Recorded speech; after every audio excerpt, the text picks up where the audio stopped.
the original music. So there's a lot of sacred chanting that's been happening around the world for thousands of years that we know of, you know, whether it's through voice or the instrument. But our intention is to bring together a lot of these voices together, specifically working with, you know, different kirtan, Sufi, you know, Sanskrit, Arabic, Kabbalistic, you know, Hebrew chants, whatever Aboriginal chants, and imbibing our music with these chants, because these are like really powerful mantras, as they say. These have sacred vibrations that's thousands of years old that we can think of that we're still using now in our daily, a lot of us are using them in our daily practices. So we want to use these as seeds into our music and allow the music to flourish throughout worldwide and through the cosmos, because that's the intention that we're putting into the music.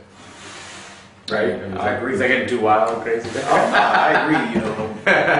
You know, I would take it even further, but that would be a part of the sound healing class. Yeah.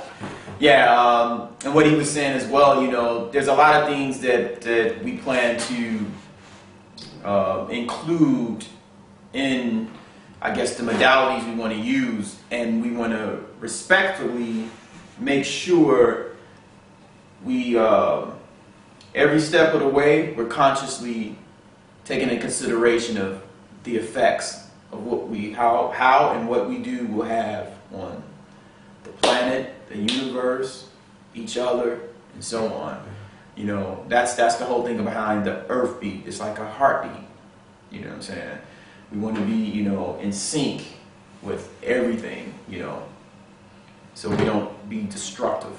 Because you know, a lot of, well, I don't want to say a lot of what's going on. It's just when you're unconsciously doing something, it can be destructive, but you have no idea about that. Yeah, it's not just destructive to you, it can be destructive to other people, surroundings, and people may not even realize, you know, we can all just be unconsciously doing stuff together, and so we just want to bring it back to the breath, bring it back to the earth, bring it back to the rhythm, and just get grounded in what we're doing, so have real good clarity and a mission behind the music, so there's an intention of us doing something rather than just like, oh, we're just playing music. It's like, this is the intention we're holding behind everything.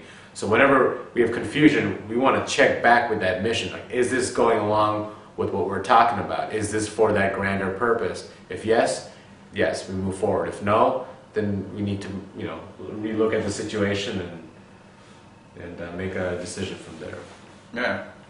So, should we play a little bit? Yeah, go ahead, start it off.